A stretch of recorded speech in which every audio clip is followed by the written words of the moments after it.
تشوف محمد صلاح بقى يصعب عليك. محمد صلاح عامل اداء نجريجي، محمد صلاح النجريجي بجد بقى، يعني حاجه يعني. امبارح يا جماعه في ماتش بورنموث حاجه يعني في منتهى الكارثه، ماتش سيء بطريقه تحزن. الراجل ناسي الكوره، الراجل مش عارف يستلم كوره، الراجل مش عارف يباصي، الراجل مش عارف يعمل حاجه. صلاح سيء. صلاح انا كنت متخيل ان هو هيرجع من بطوله افريقيا الراجل بقى عنده طاقه، عنده باور، عايز يعمل حاجه، عايز يعني يرجع بقى شغفه للكوره ويبتدي يلعب كوره تاني، وخلاص مشاكل المنتخب خلصت ومشاكل المغرب خلصت والقعده هناك والدوشه واللي كان حاصل واللي كان جاره.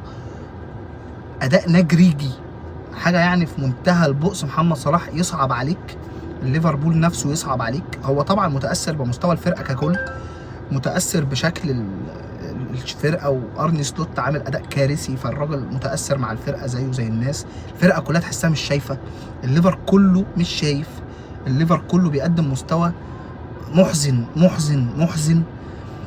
صلاح بالذات بقى، انا صلاح بصراحه بحبه يعني، متضايق عليه جدا. مستواه يخليك تحس ان يا ده العمر بيجري بجد والناس تعبانه وكله مهما كان كده كده لازم يقع، ولازم الدنيا هتيجي وقت وهتنزل معاك.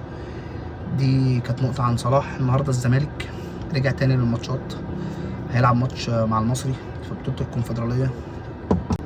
ان شاء الله الزمالك النهارده يكسب، الراجل قريب يحط حاجات في الشنطه. ان شاء الله الزمالك النهارده يكسب ان شاء الله. يعني الزمالك يحاول يعمل اي حاجه، احنا في الضياع، احنا مش شايفينه قدامنا.